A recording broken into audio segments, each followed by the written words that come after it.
What is Christianity? It's simply good news about a person called Jesus. So, who is this Jesus?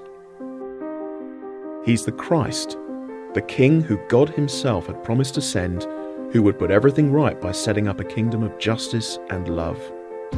He's also the Son of God, God himself entering the world as a human being. Jesus proved who he was by what he did. He healed people, he calmed storms, he raised the dead. By doing these things, the King was giving a glimpse of life in his kingdom, a perfect place with no suffering, fear, or death. It's the world we all want.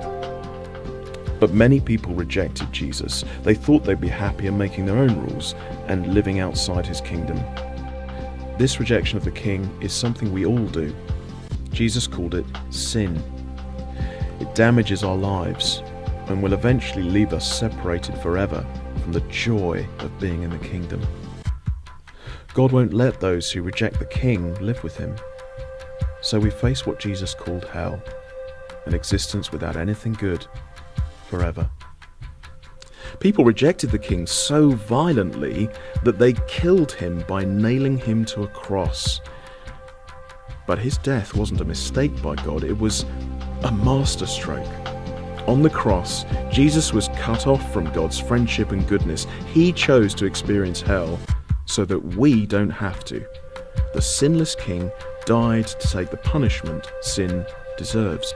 Jesus was opening the way into his kingdom. 3 days after his execution, his tomb was found to be empty.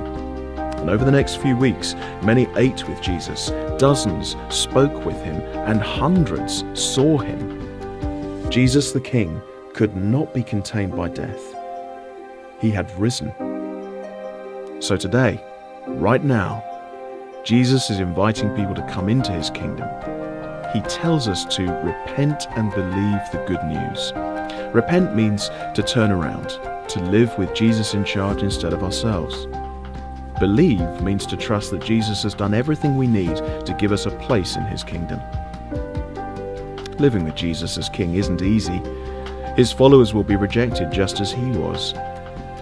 But they also live a life of deep security, satisfaction, and joy, knowing God and his forgiveness, being helped by his Spirit, and looking forward to the King's return, when he will finally establish his loving kingdom forever. Jesus offers all this to anyone and everyone who repents and believes. How about you?